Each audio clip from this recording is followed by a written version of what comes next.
Because part of this thing that I need people to understand is that a lot of the issue with politics, Michael, is access. One, can you even get them on the phone? Two, can you even get a meeting? Three, can you get a meeting to make demands? It's one thing to say, we want this, this, this. It's something else when they don't even return your phone calls. Right? You just had a runoff in Texas. Dan Phelan, who's the Speaker of the House, got reelected. The Republicans said the only reason he won the runoff because Democrats crossed over. It doesn't matter if he went, they are his constituents. But the way Republicans operate, they operate is, we don't even talk to Democrats. So I'm trying to tell our folk, this is why we can understand who's in power. Yeah. And that last word that you mentioned, Roland, is key: power. And this is what I've explained a number of times on this show.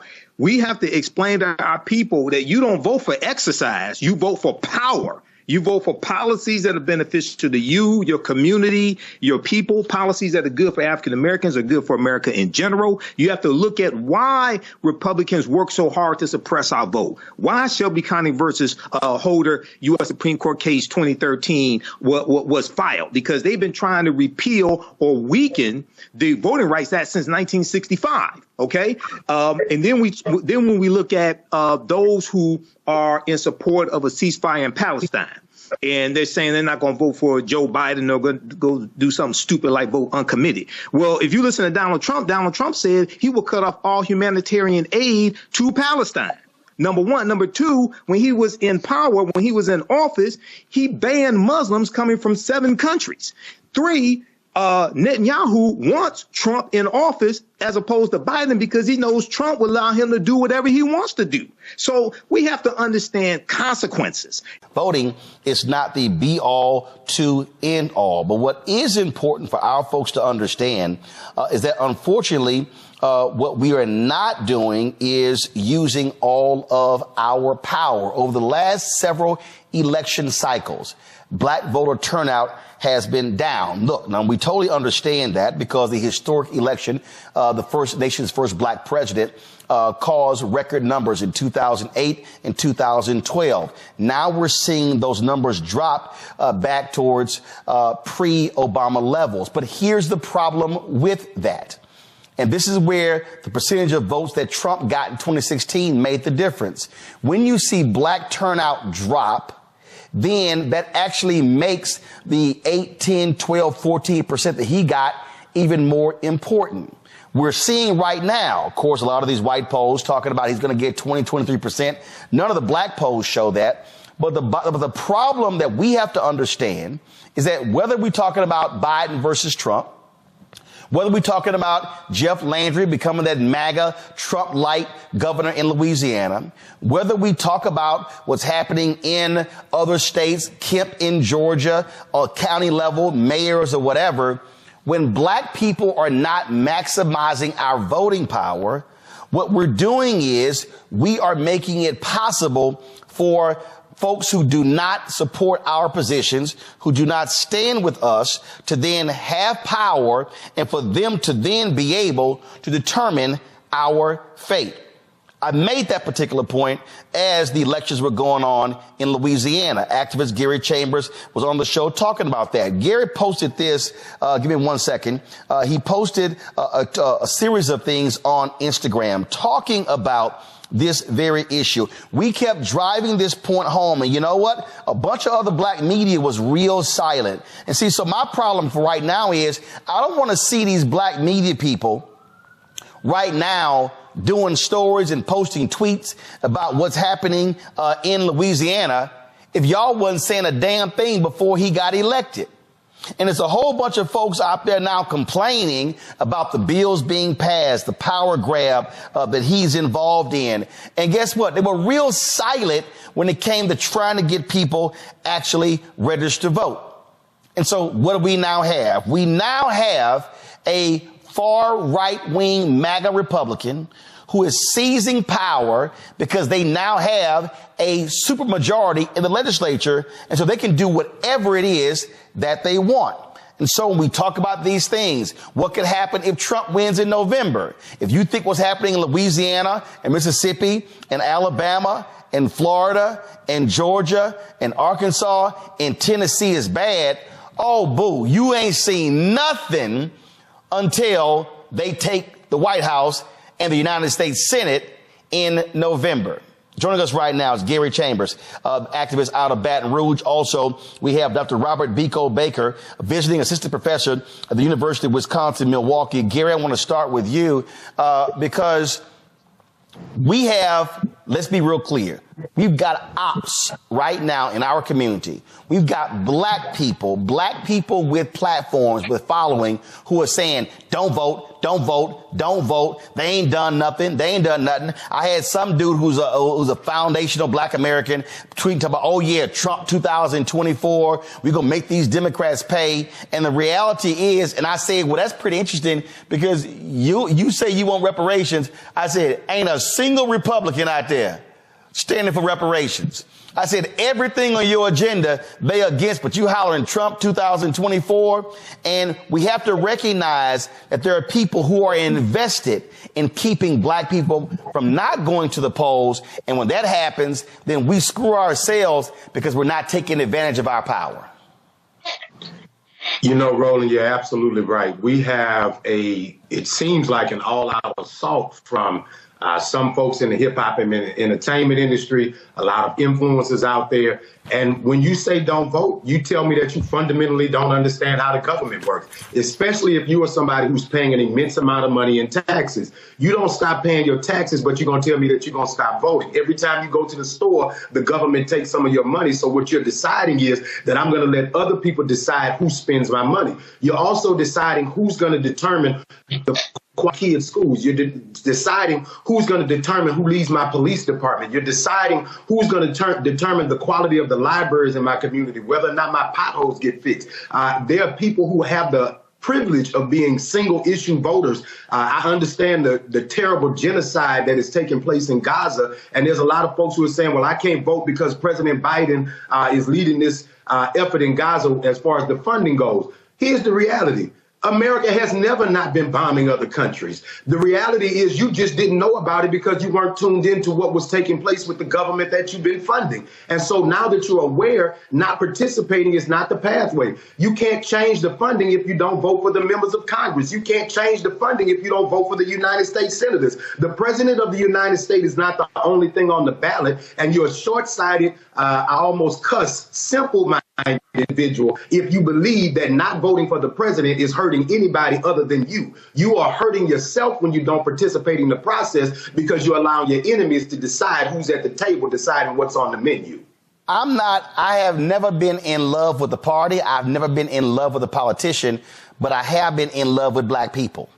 And for me, when I look at civil rights, for me, when I look at voting rights, for me, when I look at black investment in black businesses, when I look at investment in black colleges, in fact, there was some fool on Twitter today, I might find it, who actually put out a tweet with a screen grab of the American Rescue Plan saying, see what happened when we voted, because it showed $2.7 billion going to HBCUs, but $11 billion going to Hispanic serving institutions.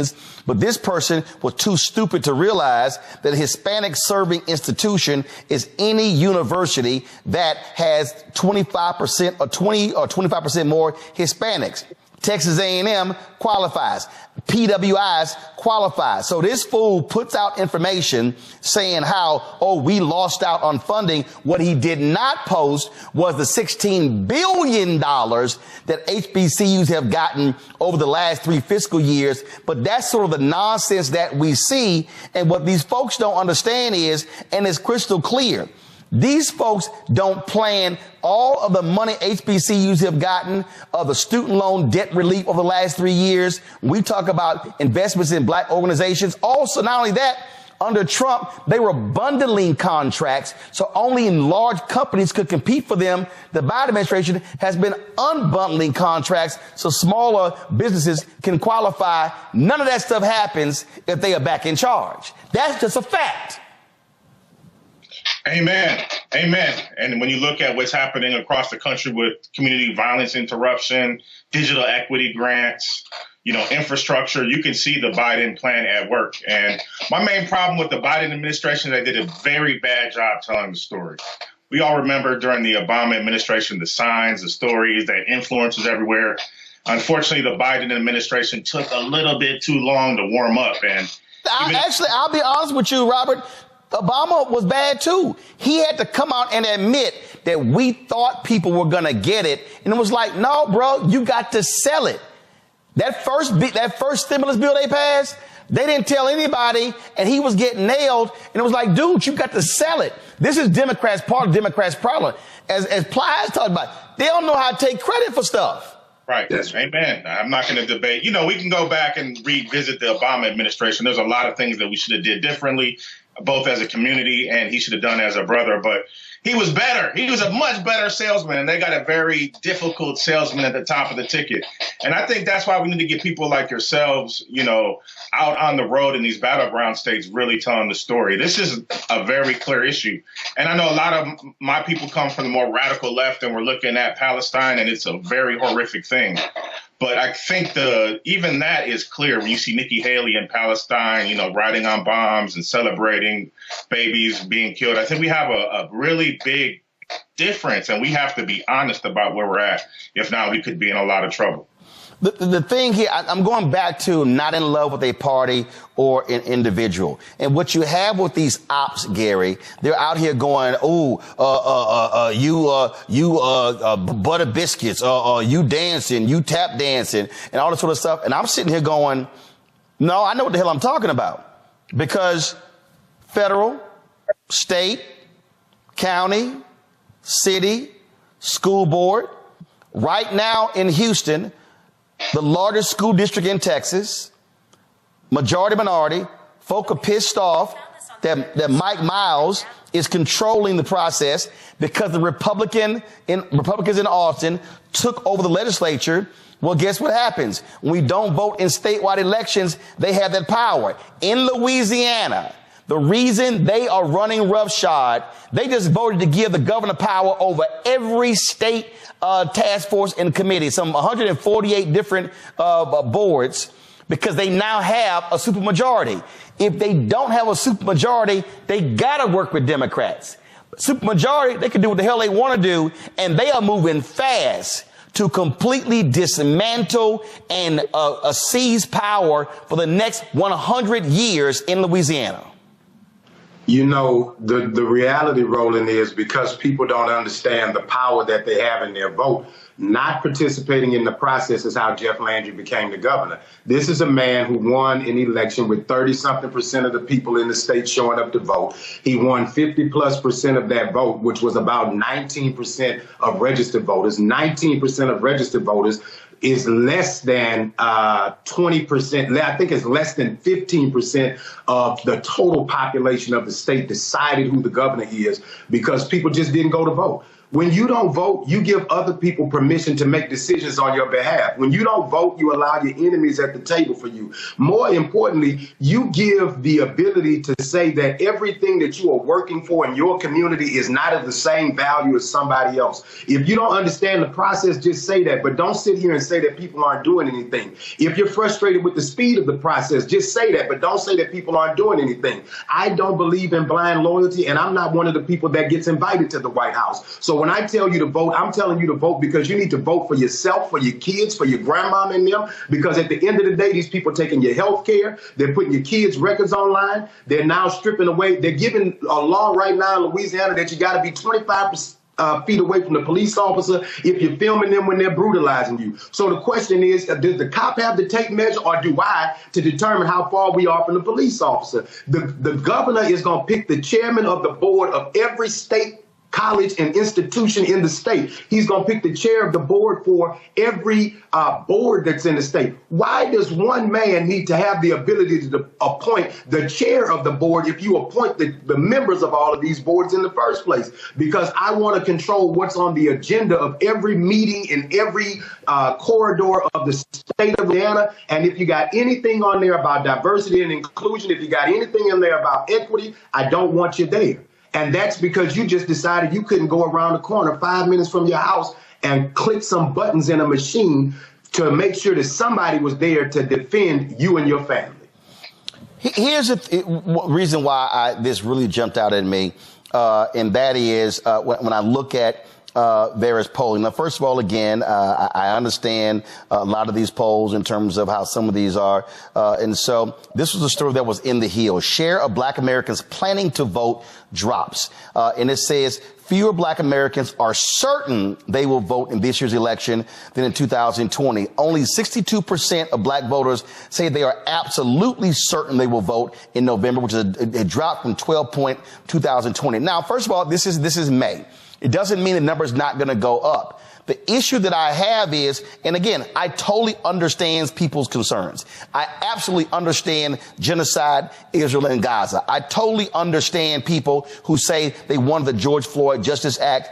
They wanted voting rights legislation. I understand all of those things. But here's what I also know. Republicans, if they control the House, the Senate, and the White House, every single one of those 5 million Americans who got student loan debt relief, they're going to roll that back. I absolutely know, and it's guaranteed, Donald Trump has already said, y'all find me the soundbite, he has already said, oh, we're going to let cops do their jobs. We're going to grant them blanket immunity. That's going to happen. You have right now 10 patterns and practices investigations, Robert, with the Department of Justice against police departments. They have been putting prison wardens, jailers, corrections officers in prison for brutalizing inmates, many of them African American. They have been shutting down banks and others, redlining Black communities. None of those things will happen under a Trump Republican Department of Justice. And so if you was thinking about sitting on the couch, better understand you're going to be real pissed off when another Black man gets shot and killed by a cop and you don't have a federal investigation. You're going to be real pissed off when funding dries up for HBCUs. And then you're going to be like a lot of the Black folks in Louisiana complaining on social media when they could have did something about it. Man, I gotta say amen again twice in the same episode. And so, yesterday I was watching your old network, and Brother Tim Scott was on there talking about jobs and justice, and he was saying justice, getting rid of the FBI and Department of Justice, and it's mind blowing in the context of Shelby versus Holder and their gutting of the Voting Rights Act and what they've done to make it harder for people all across the country. Now, if all this is going on and they didn't make it harder and they didn't have these tapes of Donald Trump saying the N-word, hey, maybe the Republicans would be a good opportunity for us, but it's not. We're being pandered to, we're being lied to. And unfortunately, the algorithms, Facebook and Instagram, they're lifting up people like Woe Vicky or King Garcia or academics, these bloggers who have absolutely no, relevance in the political sphere, and they're making their messages hit our youth. And so they're being confused. And even my own son, who's pretty smart, yesterday I said, you see, they got Trump. And he said, all politicians are like that.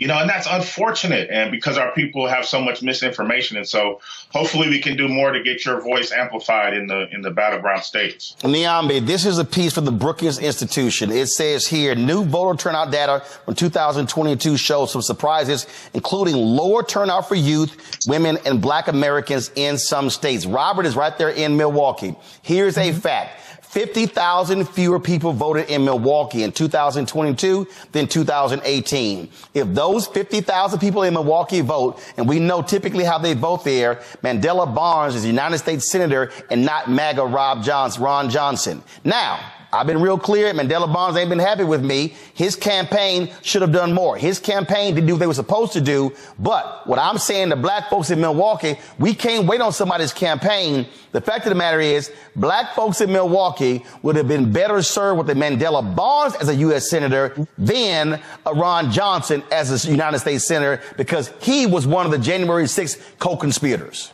Mm-hmm. And I think you and your guests have been exactly right, Roland. This idea that we have to be in love with candidates or parties, we need to make practical choices, and we are all constrained because the truth of the matter is whether those 50,000 people show up or not, somebody is going to win this election. And to your point, it's probably not the person you want.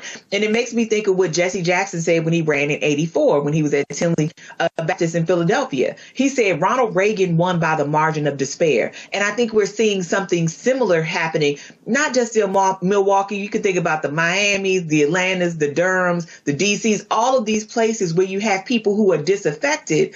And like you said, I get the frustration, but politics in and of itself is meant to frustrate. It's not supposed to change quickly. That's the point. But when you think about everything that is at stake, we have to be real clear.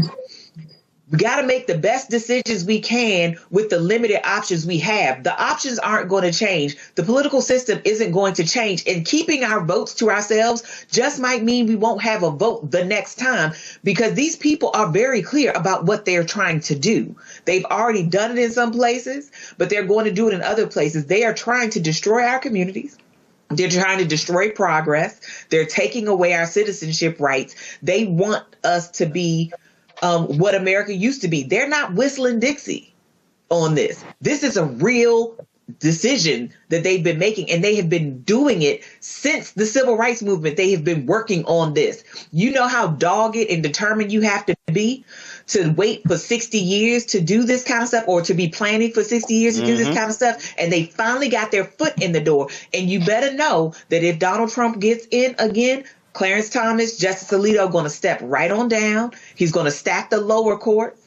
And then we're not going to mention all of the departments that he said he wants to get destroyed. Then you got to think about the people that are coming into governor's offices, into city councils, into school boards who want to restrict our education and keep us learning from Tulsa and all of these other things that are important to us. I mean, these people have a plan for what this life is going to be, and it does not include Black people's well-being. You know, it really drives me crazy, Jolanda, when I hear these dumbasses say, man, there's some scared tactics won't work for us. Earlier, you talked about that Trump wins, Republicans win, they will appoint 2 new Supreme Court justices. Alito and Thomas will step down. Yeah. But we already see what happened with the last 3. The reality is Biden-Harris gets reelected, then they got to try to hold on, and they try to step down. Democrats get to appoint 2. You already got 3 progressive judges. That would give Democrats the majority on the Supreme Court. Now, all of a sudden, you're talking about changing laws.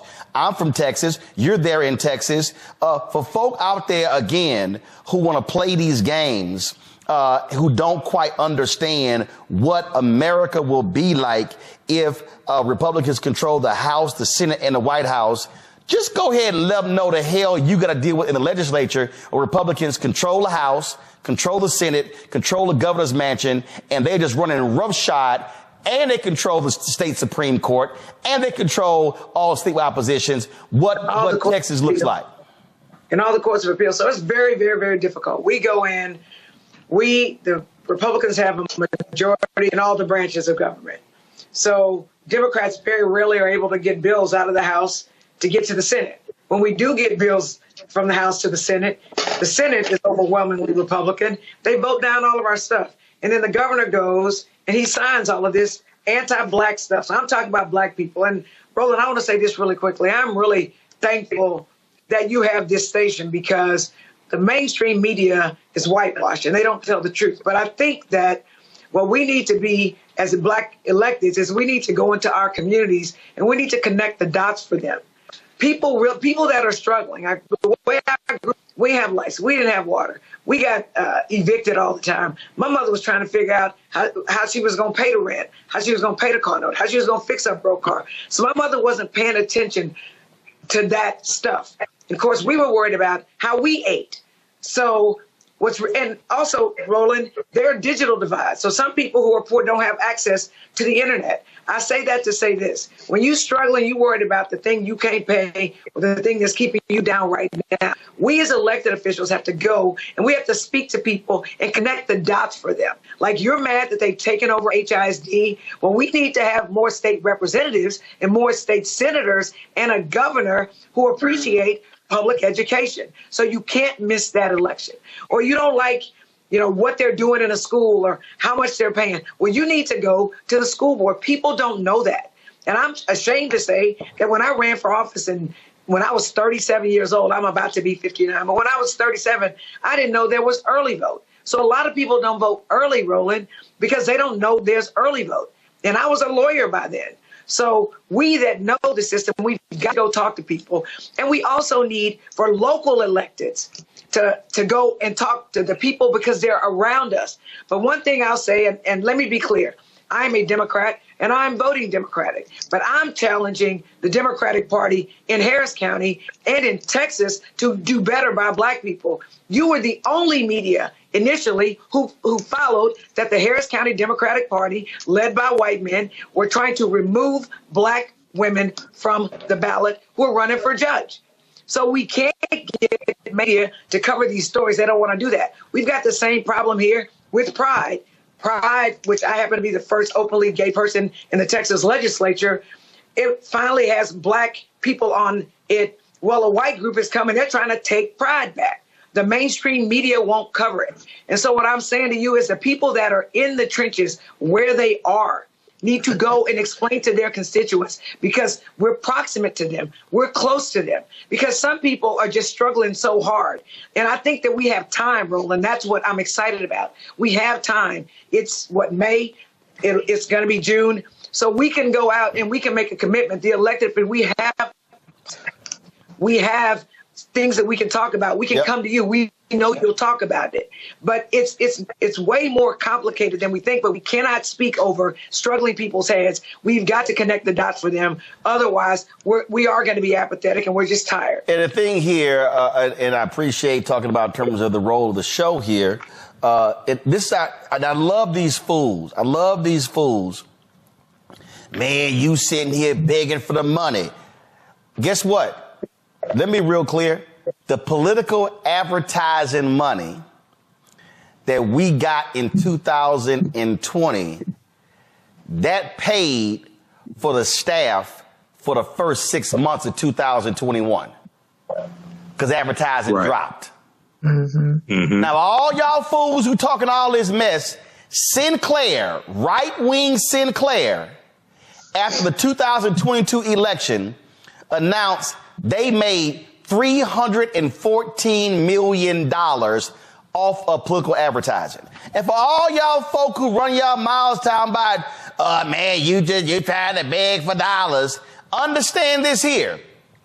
Every media company in America, Fox, CNN, MSNBC, NBC, ABC, CBS, Salem Radio, Westwood, Cumulus, iHeartRadio, Urban One, Radio One, every single media company projects they're going to make 30 to 40% more money in an election year because of political ads, and that's going to handle their budgets in the first 2 quarters of the following year.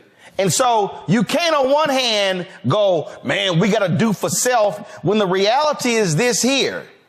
If we're able to get 2-3 million in advertising, that's more than our fan base is giving. And that keeps me from having to keep begging folk to give because they should be advertising on this platform just like they do on all the other networks. We talked about connecting the dots, and that's what all this is about. Robert, I'll come back to you before I go to Michael. Here's the thing. And for the folk who don't understand, Robert, you're there in Milwaukee. Who is more likely to meet with and communicate with Black people in Milwaukee?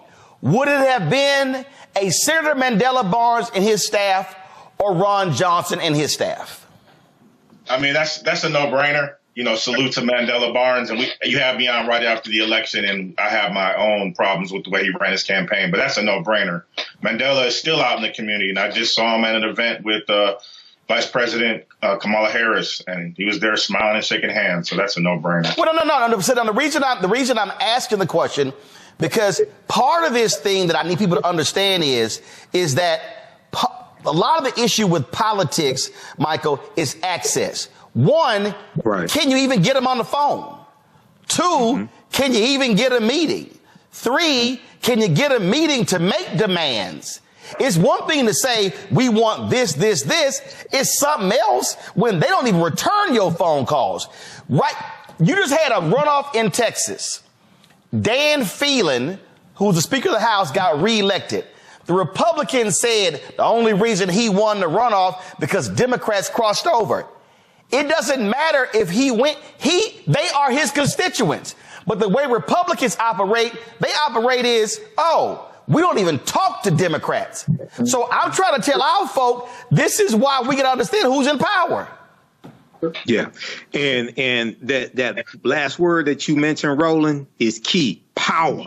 And this is what I've explained a number of times on this show. We have to explain to our people that you don't vote for exercise, you vote for power. You vote for policies that are beneficial to you, your community, your people, policies that are good for African Americans, are good for America in general. You have to look at why Republicans work so hard to suppress our vote. Why Shelby County versus Holder U.S. Supreme Court case 2013 was filed? Because they've been trying to repeal or weaken the voting rights act since 1965. OK, and then when we look at those who are in support of a ceasefire in Palestine, and they're saying they're not going to vote for Joe Biden, they're going to go do something stupid like vote uncommitted. Well, if you listen to Donald Trump said he will cut off all humanitarian aid to Palestine. Number one. Number two, when he was in power, when he was in office, he banned Muslims coming from 7 countries. 3, Netanyahu wants Trump in office as opposed to Biden because he knows Trump will allow him to do whatever he wants to do. So we have to understand consequences. And I wanted the 2 brothers just to talk about how they explain to people on the ground, how they connect policy to conditions, because a lot of this is disconnected from us. We hear these different laws, we hear policies, we hear American Rescue Plan, things like this. But if you can just give us one, if you don't mind, 1 or 2 examples of how you connect actual policies in existence to conditions to connect the dots for people. Gary, you first. One of the things that I thought is critical is that, if you are not having conversations with the people that are running in your local community about what's taking place, then you can't expect those people to deliver on something that you're not putting a demand on. We're expecting people to come into our communities and do things that we haven't even asked for. When I first got into advocacy, there wasn't an emergency room close to my home because the previous governor, Bobby Jindal, closed hospitals in the state because he privatized health care. Black folks helped elect John Bell Edwards that expanded Medicaid expansion, and then we put a demand on it that we wanted an emergency room. Now there's a $10 million investment after the term of John Bell Edwards where an emergency room is within 2 miles of my home. When you talk about police policy, after Alton Sterling was killed, we had a mayor in our city who was ignoring the calls of the community to change police policy. I don't know how many times I've come on Roland's show and talked about the advancement and the things that we've changed as a result of making Mayor Sharon Weston Broome the mayor. Matter of fact, we had the chief go viral because he was challenging the city council about the things that he was doing to hold police officers accountable in Baton Rouge. That doesn't happen if we don't elect the mayor and we're not involved in the conversation. And so some people are just being too short-sighted and looking at what's making you angry. That's making an emotional decision. Voting is a business decision. This is a business decision. Every day we go in the ballot box and vote, that's to do business on behalf of our community, business on behalf of our family, and business on behalf of the future generations that cannot vote right now because there were people who went and voted so that we could have the liberties that we have today. There's a quote that my grandfather used to talk about, strong men make good times, strong men make good times, and good times make weak men make bad times. Too many people are being weak in their decision making, and we are producing bad times for the future of our children if we're not doing our responsibility and showing up. Robert, the thing that is jumping out at me again as we're having this conversation, and again, I love it when the haters start talking. Because my parents are watching. So I had the opportunity as somebody who was 8, 9, 10, 11, 12, 13, all the way up to now I'm 55, to be able to see 2 folk who never went to college, two folk who never made more than $50,000 combined, worked with others to create a neighborhood civic club in Clinton Park in Houston. And I watched as these folk, a handful of people, most of them, none of them went to school, went to college, talk about what they wanted in their neighborhood. But here's what they had to then do. They had to then go, okay, well, if we want some overgrown lots cut and we want some crack houses, abandoned crack houses torn down, that's government. We got to go to government to get it done. Then they were like, well, you know what? We need some new sewer systems and sidewalks and street lights and the park refurbished. That's government. That took place through a bond election. They were concerned about security in the neighborhood. So what did they do? They said they went and met with the police commander. They didn't go yell to the city council person. Who was the commander over the area where we lived and knew him on a first name basis? I remember there was a little young white cop. My brother, he was at Texas A&M. He was a freshman. I was a senior at Jack Yates High School. And they stopped by our house from a choir event in Beaumont, and they were lining the street. Well, the cop decided to come down, blaring his horn, tell them to move their cars, said a fire truck couldn't get down. It was crazy. So my dad was pissed off. And they called the commander, I need everybody listening, called the commander and had that cop come back to our house to apologize. That doesn't happen if you don't understand how government works. Now, imagine if my parents didn't vote. Imagine if the folk in the neighborhood club didn't vote. Ain't nobody taking their phone calls. Ain't nobody listening to them. And so part of the point about mobilizing and organizing is when a group of folks show up at your office and you have organized a civic club, the first thing a politician, city councilman, school board member, state representative, state senator, governor, member of Congress, U.S. senator, the first thing they think is these folk vote. And when voters show up, they get responses. But when all folk do is whine, complain, and never show up, that's when they ignore you. Man, what you're talking about, sir, is Black power, and we're living on the shoulders of giants. And unfortunately, many of us have integrated into this burning house and really have given up our Blackness. And what that does is allows us to be politically weak, so that because we don't have an agenda. And so many young people, what we're really talking about is a young thing, because the ops are in the young people's ear on social media so much. It's coming through so many channels, and I feel bad for them. But we're living on the shoulders of giants. And if our elders fought for this, why would we even think about giving it up? Because some guy went to prison? That's sort of insane. And I don't think that young people really think like that. They're funny, they're ironic. Unfortunately, we have to put our arms around our babies and really raise them up. Because if not, they are going to be deciding a future that they don't want. Robert Biko Baker, I appreciate it, brother. Hopefully, we will get the resources needed. And I hope to bring the show to Milwaukee, to broadcast from there, to do a town hall. Trust me, it's on my list. My goal is to go to Milwaukee, is to go to places in Michigan, go to places in North Carolina, go to places in Georgia, because to do the show, but to have these mini town halls, if you will, hearing from the people, because I keep telling everybody, and this ain't hating against nobody, ain't no other Black-owned media outlet doing this. Come on now, we need you. Just let folks know that. So, Robert, I appreciate it. Thank you so very much. Niambe, I want to go back to you. This is the thing. Gary, stay right there. Niambe, the thing why this is so important is because I believe, and I have said this numerous times, I've said this to the Biden campaign, I've said this to Senator Chuck Schumer, I've said to all these folk, that I believe, and I said this last year. First of all, I said that Biden-Harris should have started re-election the day after the inauguration. That was one. Absolutely. So I think they started too damn late. Two, I say the beginning in January, they should have been doing this, going to these cities and having different surrogates, and not just them, having black mayors, Randall Woodford in Birmingham, having Mayor Andre Dickens in Atlanta, having the mayor of Arkansas, having the former mayor Sylvester Turner in Houston. They should be doing these conversations in these towns.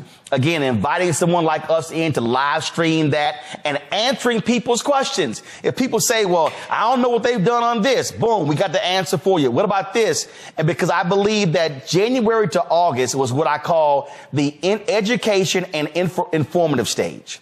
Then when you go August, September, you're trying to get folks registered. September, October, November, you're trying to get them to vote. It moves in stages. So Vice President Kamala Harris, she's done some of this on reproductive rights, on economics, but no, you got to be fanning out across the country, having these type of conversations, because I can't get somebody interested to register if I don't educate them, but they can't vote unless they register.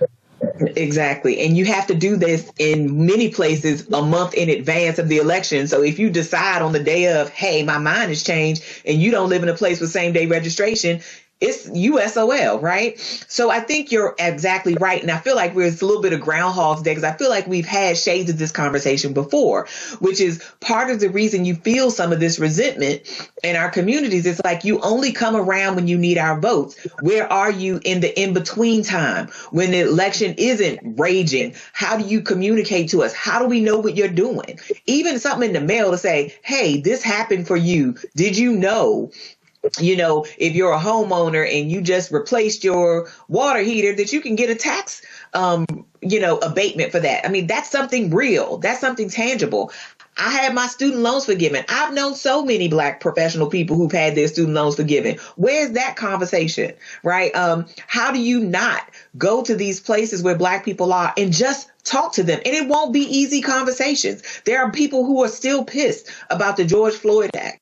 There are people who are still pissed about voting rights, who have real concerns about the economy. So these are not going to be easy conversations, but I think people would respect it a lot more if you had it and didn't just come begging hat in hand, as you said, when it's almost too late, because we've already had primaries in many places. Yep. So now all that's left is the general. And that's a big ramp up. And it can't just be about the convention, because voting happens at the local level, neighborhoods, communities. Yep.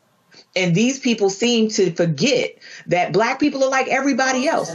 We want to be courted. We want to be told we're pretty. We want to be told we're valuable. And we want to be shown that every day. And if you can't make policy happen because you have an obstructionist Congress like what you have right now, then you need to communicate that to people and tell us what you're doing to remedy that and get around it. This is the thing that jumps out at me, Gary, when we're talking about mobilizing and organizing and what has been done. And again, this is how I operate. I operate in facts.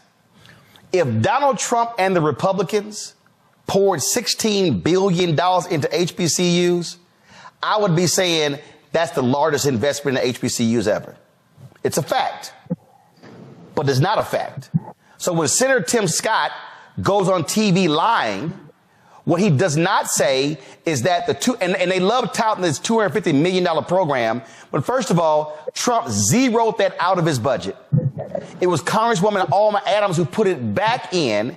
That's how it got passed. And Trump takes credit for something his budget folk want to get rid of. That's a fact. If the Republicans had appointed 58 Black judges out of the 237 Trump appointed, I would be saying they appointed the most Black judges of any president in history. They didn't. Of the 237 judges Trump appointed, 4% of those judges were Black. Fact, Biden, Harris, they appointed 200 federal judges so far. Go to my iPad. 58 of them are Black.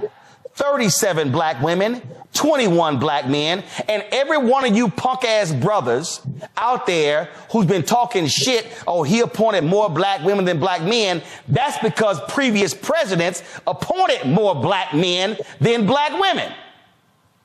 for folk who don't understand facts. And so this is where when somebody comes at me, I'm just answering with fact. And the fact of the matter is, if Biden-Harris has done this in student loans, this in HBCUs, this in fund, I'm going to lay it all out and I'm going to compare it to what Trump has done. To me, this is an easy ass vote.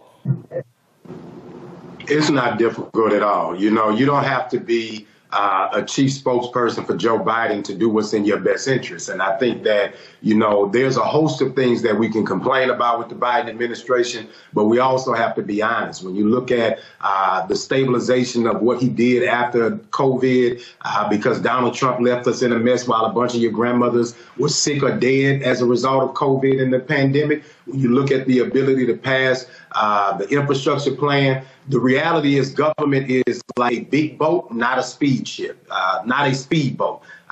You want government to respond and turn in mechanisms that it doesn't happen in. It takes a year to 2 years before you start to see the impact of some of these policies. And when you see those policies, what will happen if we don't show up is all of the work that was made over the last 4 years will be for nothing, because they'll come in and undo it all. They've already got their plan. They've already got their people in place that they want to put in to execute their plan. While you are sitting there making emotional decisions, people are being strategic about what they are going to do with your resources.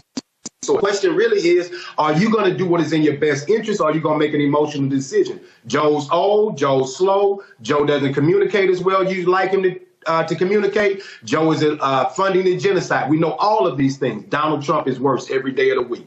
Every day of the week, he's worse. And the people that he's going to put in power, this is where it really gets tricky. I'm from Baton Rouge, Louisiana, and I know how many people that are competent from the state of Louisiana that are leading in the U.S. Congress and leading in this White House to make a difference for black people because of people in key positions that Joe Biden listens to. I may not agree with those people, but I understand the impact of the work being done on behalf of black people. When you put Donald in there, a lot of those competent, educated, qualified black people who are in there doing things on your behalf, they're no longer going to be there, and they're going to be people there that are unqualified, incompetent, working on your behalf to your detriment every single day.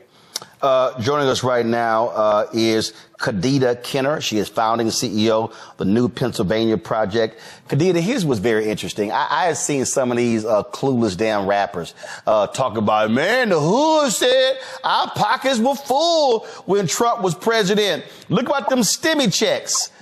Henry, go to my iPad. This right here is what is called the American Rescue Plan.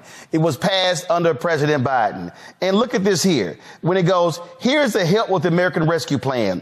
I need help finding a vaccine. I need help getting health care coverage. I need help buying food. I have kids. I need help with rent. I lost my job. I need help getting a rescue payment. I want to offer my employees paid off for vaccines. My small business needs help.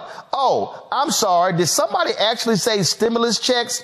Does anybody remember under Biden-Harris $1,400 checks that actually went out to folks? The problem is, Kadida, he didn't put his name on the checks like Trump did because he wasn't trying to be so narcissistic and taking credit. And so, again, these folks are running out here, first of all, forgetting we were in a 100-year pandemic where they were providing insurance, things along those lines.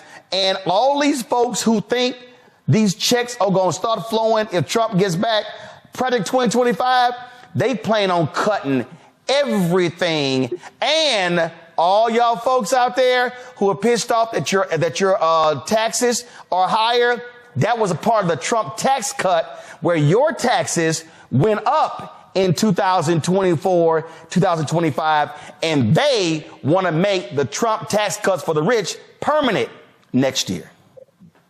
Absolutely. And that's what we're dealing with right now, is overcoming the misinformation and the disinformation. I can't tell you how many people were coming across here in Pennsylvania on the ground who have no idea who was actually responsible for these pandemic checks. And as you mentioned, because his name was written in the letter that came enclosed with the check multiple people believe that it was Donald Trump that was responsible for these pandemic checks. And so we are spending so much time on the ground right now trying to overcome the misinformation and the disinformation. We can't get to the prime purpose of our work, which is to do voter registration here in Pennsylvania and turn out Black folks to vote. We have to overcome the misinformation that is keeping folks from wanting to be registered to vote. And I'm here to tell you today, as an organization that has registered 40,000 Pennsylvanians to vote in the last 2 years, we have people who are registering to vote who choose not to be aligned with any political party because they're not sure of who does what and when.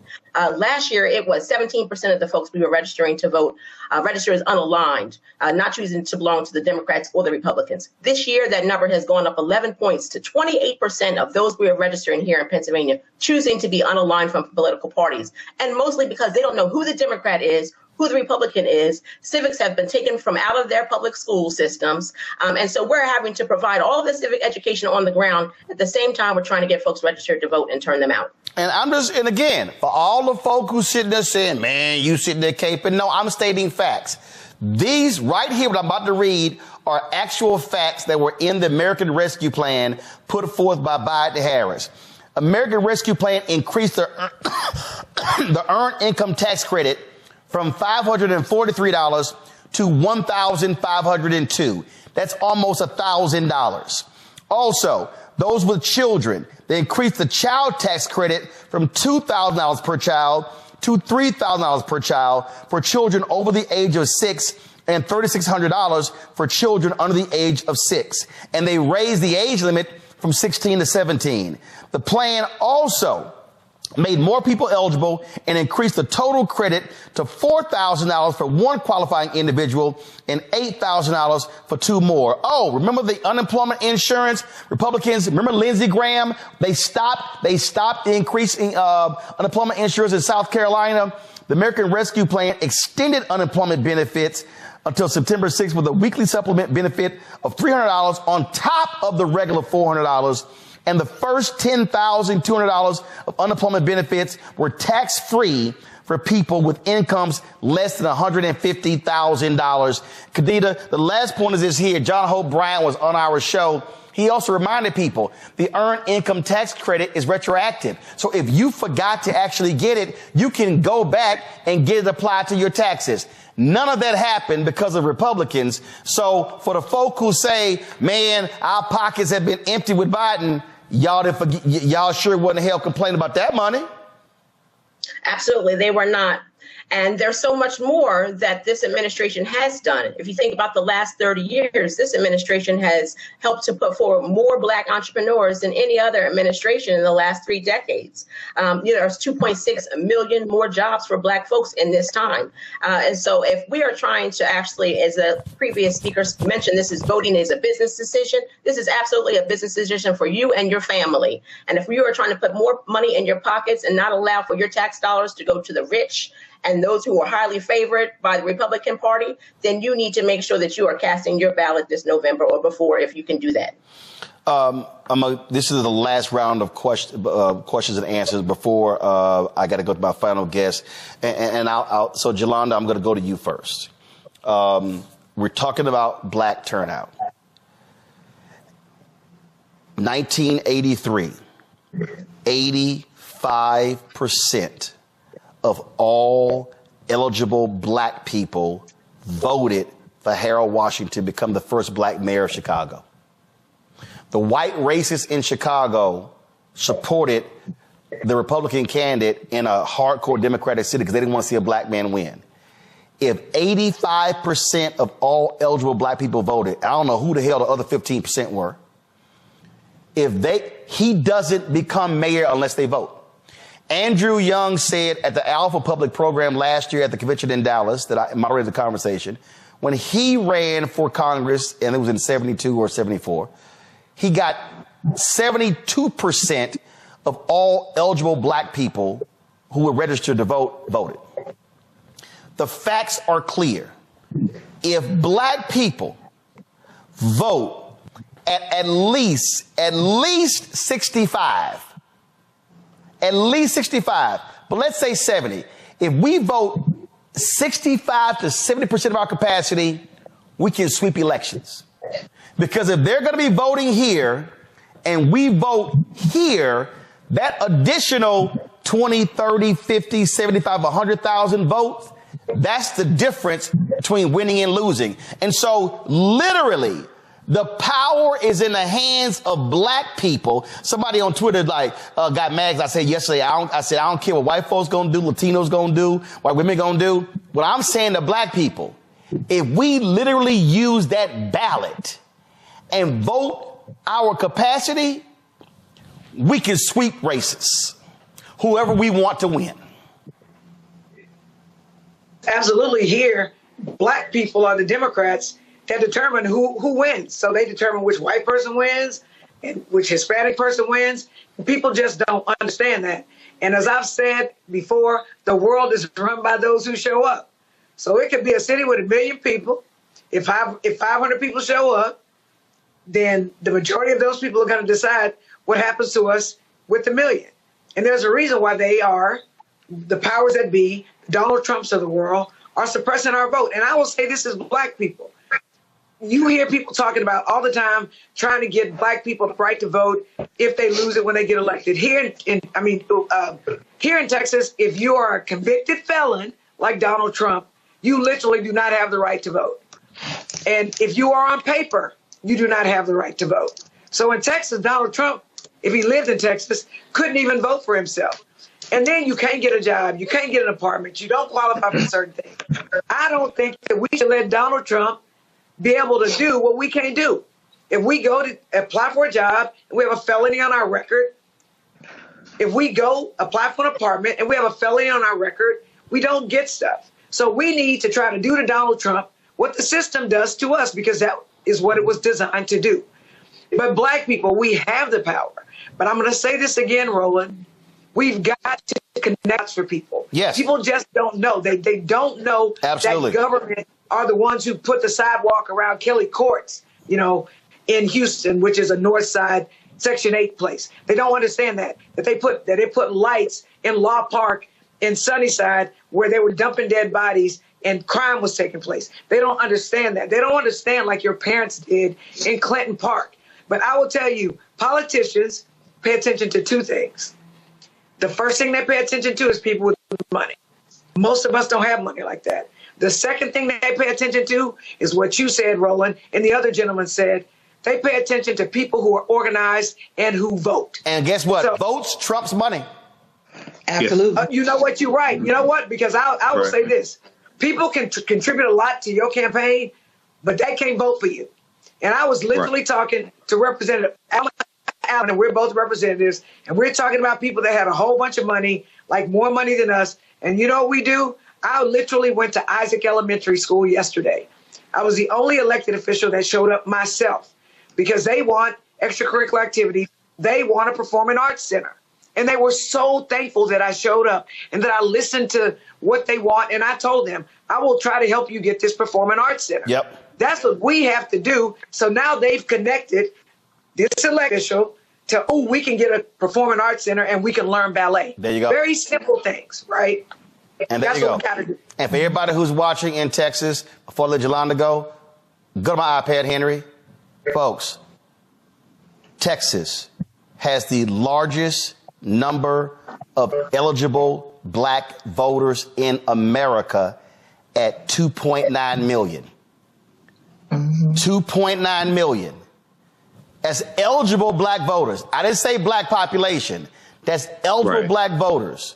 So, folks, if you do the math,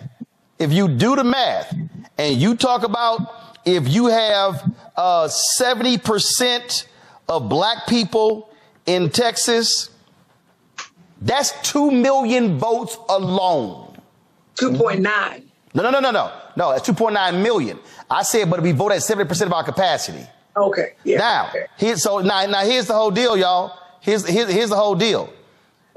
Let me see here. Ted Cruz, Beto ran against Cruz, and he ran against Abbott as well. Yeah, Ted Cruz beats Beto. I just want to see the vote total. Hold on one second. Vote total So right here, the vote total was Cruz 4.2 million, Beto 4 million. If we voted at 7% of our capacity, we alone deliver half of the votes needed to win. But guess what? Makes it harder if we vote at 30%. 40%. That's how the game changes. Representative Jelana Jones, I appreciate it. Michael, your final comment.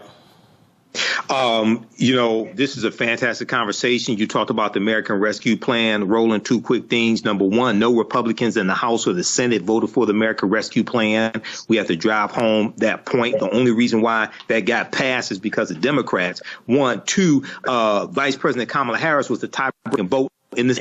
It was 50-50. She was the top-ranking vote. So all these people out here saying Vice President Kamala Harris hasn't done anything, the reason why you got those $1,400 stimulus checks plus was because of that black woman. Call her whatever you want to, but that's why you got them. And you're at whitehouse.gov, Roland. Fantastic website. Everybody look at, and Roland, if you could bring this up quickly, the Biden-Harris administration advances equity and opportunity for Black Americans, communities across the country. I refer to that oftentimes. That's a 36-page document at whitehouse.gov that breaks down category by category how the policies of the Biden-Harris administration are helping the African-American community. Republicans overwhelmingly voted against these policies or are against them and will reverse them if they get back control of the White House, the Senate, and keep control of the House of Representatives. Elections have consequences. Michael, we appreciate it. Thanks a lot, Niambi. No, I was going to say, you were talking about what Black people voted at their capacity can do. I mean, we see Wes Moore in Maryland, right? I mean, he's the only Black governor currently serving. Maryland, 1 in 3 voters in the state of Maryland is Black, right? And it was because 80% of the Black vote said that they were going to turn Wes Moore, and did, because only about half of white voters were going to turn out for him. So it actually does matter, and it particularly matters at the margins. Like when you show in Texas, you're talking about a few 100,000 votes, which seems like a lot, but it's really not. So we're not talking about massive blowouts in a lot of these cases. We're talking about thousands of votes, in some cases handfuls, as we saw in the presidential election. So, I mean, I think part of the issue we have, again, I go back to Jesse Jackson, is that you have people not mobilized and people who were left kind of out of the equation. And then when you looked up, it's like, we need those people. We waited too late. And then the election is over. Absolutely. Well, appreciate it. Let me now go to, let's see here, Kadida. A lot of election deniers that are currently sitting in our state legislatures. And that is something that we should all be considering in this moment. I look at the Black vote here in Pennsylvania in 2022 and the rate in which we showed up to the polls ensured that we have our first Black woman Speaker of the House in our state legislature. Also sure we have a Black man as our lieutenant governor. And so the power of the Black vote can do incredible things if we come out in record numbers. In Pennsylvania, we need to come out at the 70% number that you mentioned. Roland, we were 67% in 2020. And so we need to make sure that we vote at more record numbers here, and the youth must come out and cast a ballot. And unfortunately, if you have 4 grandchildren, the likelihood is only one of those 4 are registered to vote. So let's get the children involved, let's get the young folks involved, and let's get everybody to the polls. Absolutely. Closes out, Gary. I live in the 50th ranked state in the nation, and it is the second blackest state in America. When I ran for Congress, 18% of the population showed up in the second congressional district here in Louisiana, which at the time was the only Black congressional district. Because Black folks thought we're going to get a second Black congressional district rooted out of Baton Rouge, which gives us another seat in Congress for somebody to go and fight for millions of dollars for the people of Louisiana. There are other states that are getting more representation. That is going to be transformative for your community, only if you vote, though. It doesn't happen because of osmosis. It doesn't happen because we hope it gets better, because we pray it gets better. Faith without works is dead, and faith ain't foolish. If you ain't getting off your tail and go do something, it's not going to happen. And for those of us who sacrifice from our families and go out there and do this work every day, you spit in our faces when you tell us you're not going to vote, because we sacrifice every day and go out here and do this work. And so if you appreciate the work that I do, if you appreciate the work that Roland does, if you appreciate the voices that you've heard and the things that we are consistently doing to advocate, don't spit in our face and tell us that you're not going to participate, because too many of us are out here every day doing things we don't have to do on your behalf for all of us. And all you got to do is go around the corner and cast a ballot. Do your part so that we can all do better. Absolutely. So just trying to let folk know, again, let me be very clear.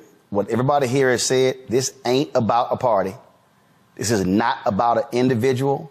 This is not about who I'm in love with. This is not about somebody that excites me. This is not about somebody that gets me energized. This is about us. When you cast a ballot, you ain't just voting for you. You voting for your sons and daughters, your nieces and your nephews, your cousins, your aunts and your uncles, your mama and your daddy, your grandparents, your friends, sorority sisters, fraternity brothers, church members. That's who you voting for. This is not a moment. And we've had now 4 consecutive elections, actually 5. We can go back to every election since 2012, and we have seen the black turnout drop. We've seen it drop. We see the numbers where voters 65 and older who are black, they say, oh, we voting. We see voters 55 to 64 saying, yeah, we gonna vote.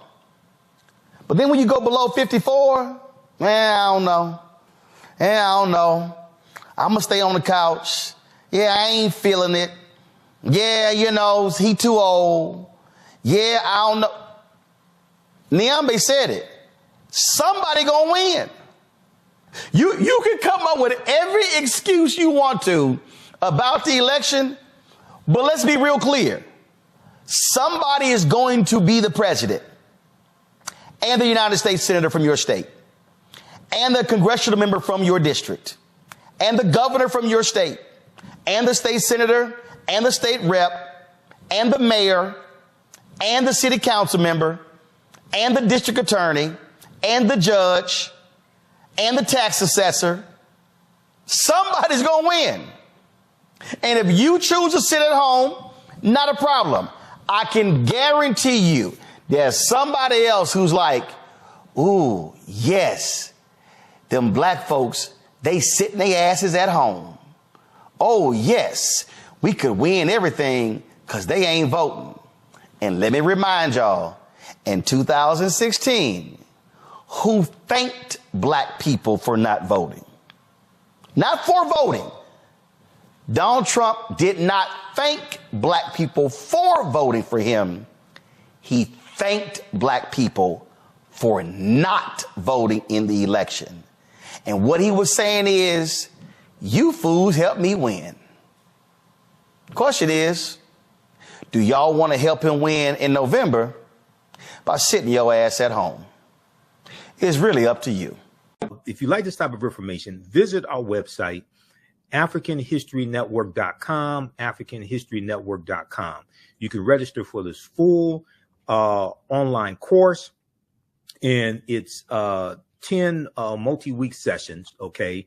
And we have a few more sessions left. Now, we do the sessions live. All the sessions are archived and recorded.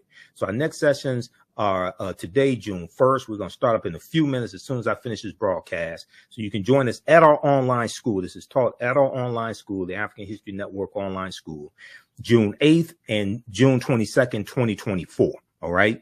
And here's the flyer as well. The classes are on sale, $60, regularly $130. We do the sessions live. All the sessions are archived and recorded. As soon as you register for this course, you can go back to class number 1. You can watch all the class sessions. They're archived. I do a PowerPoint presentation. We have book references, articles, video clips. I show you excerpts of interviews I've done with many of our scholars as well, like Professor James Small and Tony Browder and Runoko Rashidi, etc. You can look at our class lesson plan here as well. I've been teaching this class on and off since 2007. I've been studying history 34 years. I put together an extensive class lesson plan that takes you through each class session to show you an outline of the type of content that we cover. You can download the class lesson plan as well to help you in your studies, help you in your research also. Okay. We have a preview of the class here as well. And then my second class that starts up. Now we got information for my my online show, my radio show, the African History Network show as well. Facebook, YouTube, download the iHeartRadio app. You can listen to podcasts also. But my new class starts up June class number 1 starts up Sunday, June 23rd, Black Resistance Movements from the Haitian Revolution, U.S. Civil War, Civil Rights Movement, and Black Power Movement, 1800 to 1968. Now, this is a fantastic class, and this class actually helps us to understand what is taking place right now in America with the attack on diversity, equity, and inclusion, with the attack on critical race theory, with the attack on voting rights, anti-Black laws being passed, all of this. This class right here, and I developed this class. I first started teaching this in late 2021. And I created this class because what I realized was the first class that I taught, I had so much information to cover. I did not have a chance to really dig in deep into this period of history from 1800 to 1968 to understand what leads to the U.S. Civil War taking place. What happens during the Reconstruction era, 1865 to 1877. We look at policies like the Missouri Compromise of 1820. We look at the Haitian Revolution, 1791 to 1804, and we start with the Haitian Revolution and the Louisiana Purchase of 1803 because those two events are connected. Okay, the Louisiana Purchase, the reason why, one of the reasons why it took place was because of the Haitian Revolution and Napoleon Bonaparte and the French getting their behinds kicked by the Haitians. Okay, so we take you through our history and look at this history chronologically. All right, so we look at the Missouri Compromise. We go look at the Mexican-American War, 1846, 1848. Treaty of Guadalupe Hidalgo of 1848, which is how the U.S. gets California, Arizona, New Mexico, Colorado, Utah, and Nevada. Okay, this is how they get all of this territory. And we see what leads to the U.S. Civil War taking place. South Carolina is the first state to secede from the Union, December 20th, 1860, 6 weeks after Abraham Lincoln becomes president-elect. And you have them, the South thinking that Lincoln is going to free the slaves. So we look at the U.S. Civil War. We look at the Reconstruction era, 1865, 1877. And African Americans get voting rights. You have the 13th Amendment, 14th Amendment, 15th Amendment to the U.S. Constitutions. And then we see with the Compromise of 1877, we're going to see a lot of those rights reversed. And we see an attack on voting rights today, continuing the attack on voting rights and rights that African Americans were given that took place during the Reconstruction era. We see that we can draw a straight line from the January 6, 2021 insurrection that took place, not just because of the election of Biden-Harris and the big lie being pushed. That's part of it, but also January 5th, 2020, January 5th, 2021, the day before the January 6th election, you had the special Senate election in Georgia, a former Confederate state, where Senator Raphael Warnock, the African-American man, won his reelection to the U.S. Senate. And you had Senator John Ossoff, who's a Jewish man. He won, and a Democrat, he won his senatorial election. And this gave Democrats control of the Senate, a slim majority in the Senate, with Vice President Kamala Harris being a tie-breaking vote. All right. So you had Donald Trump, who was saying that African Americans, he was saying that people were cheating in Detroit, Philadelphia, Milwaukee, and Atlanta, Georgia. And these are cities that have high African American populations. I live 4 minutes away from what was known as the TCF Center, which is where they were doing the vote count in downtown Detroit. Okay, I saw I saw the protests going on outside and how you had these Trump supporters out there. Okay, you can draw a direct line from the collapse of Reconstruction and the political violence that helped bring an end to Reconstruction and what's taking place right now. Okay, so we deal with this in these two classes. Visit our website, AfricanHistoryNetwork.com, AfricanHistoryNetwork.com. You can register for these classes right now. You can join us in class today, because we have a few class sessions left of my main class that I teach, called Ancient Kemet, one of the original names for Egypt, the Moors, and the Ma'afa, Understanding the Transatlantic Slave Trade, what they didn't teach you in school. Okay. So it's on sale $60, regularly $130. Like I said, we do the click right here to register here. We do the sessions live. All the sessions are archived and recorded. You can go back and watch it anytime.